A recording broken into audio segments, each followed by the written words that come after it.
5 number কিয়ামতের আলামত, ভয়াবহ আলামত, সেটা হলো সমাজের মধ্যে জিনা, ব্যভিচার, অশ্লীলতা বেড়ে যাবে। সমাজের মধ্যে বদখোরদের সংখ্যা বেড়ে যাবে, জুয়াখোরদের সংখ্যা বেড়ে যাবে।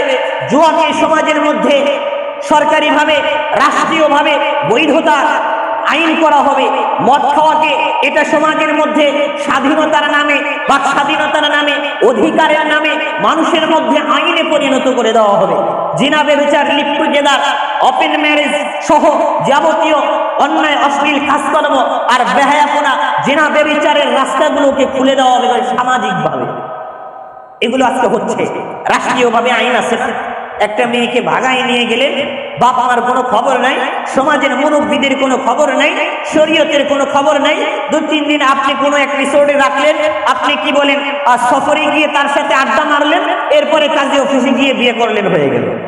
কি সহজ আইন!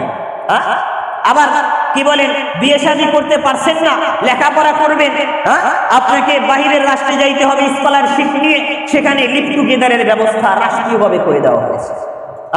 আপনি জুয়া খেলবেন, কত সুন্দর সিস্টেমে জুয়ার সিস্টেম করা হয়েছে।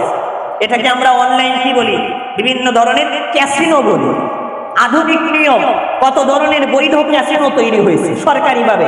সেখানে মনে করেন আপনি নিরাপত্তার সাথে যখন আকাম কুকাম করবেন, রাষ্ট্রীয়ভাবে আপনাকে প্রোটেকশন দেওয়া হবে, প্রোটোকল দেওয়া হবে, আপনার কেউ ক্ষতি করতে পারবে না। কিন্তু যখন আপনি আল্লাহর আইন মানতে যাবেন, তখন অনেক নিরাপত্তাহীনতায় ভুগবেন, না জানি কখন যেন আপনাকে জঙ্গি ট্যাগ দিয়ে আপনাকে শেষ করে দেওয়া হয়। এই সিস্টেমগুলো সমাজে চলতেছে কিনা? আপনি ভালো কাজ করতে যাবেন, আপনাকে বলা হবে কিরে এ তো আগে ভার্সিটিতে পড়তো, এ তো আগে দাড়ি রাখতো না, এখন দাড়ি রাখে কথায় কথায় আলহামদুলিল্লাহ, জাযাকুমুল্লাহ, শুকরান বলে। এগুলো তো জঙ্গি চর্চা, এগুলো আপনাকে বলা হবে। আর যখন কথায় কথায় ইংরেজদের গোলামি করবেন, কথায় কথায় যখন আধুনিকতার খাতিরে, বাক স্বাধীনতার খাতিরে যখন স্মার্টনেস নিয়ে সমাজের মধ্যে রাসূলের ব্যাপারে কটূক্তি করবেন, সমাজের মধ্যে ধর্মের ব্যাপারে কটূক্তি করবেন, যখন আপনার কি বলেন এই যে নামাজ রোজা এগুলো যখন আপনি অনীহা প্রকাশ করতে থাকবেন, তখন আপনাকে সুশীল বলবেন। এটার নাম দেওয়া হয়েছে সুশীল, বুঝছেন?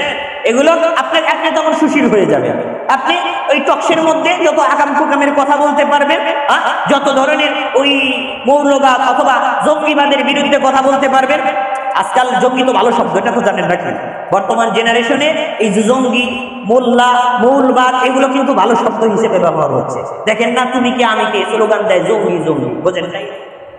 যদি হয় সঙ্গী কি বলে, তাহলে তো পা চাটলে সঙ্গী, না চাটলে জঙ্গি, এরকম একটা স্লোগান করছে নাকি? জঙ্গি এটা ভালো শব্দ, এটা নিয়ে আর সন্দেহের মধ্যে থাকার কোনো প্রয়োজন নাই। এরপরে রাজাকার বলেন, যেগুলো মনে করে নাই যে আমাদের আধুনিক সুশীল নামে এই কুশিক্ষিত লোকেরা, এরা মনে করেন এগুলো মুখে ফেনা তুলে টকশনের মধ্যে 12টা বাজায় দিত। এখন কিন্তু সেগুলো পজিটিভ আকারে আমাদের দেশে চলতেছে। যা হোক, তো এই জিনা, ব্যভিচার, অশ্লীল কাজকর্মগুলো এগুলো সামাজিকভাবে বৈধতা দেওয়া হবে, রাষ্ট্রীয়ভাবে আপনাকে করার জন্য আইন করে দেওয়া হবে।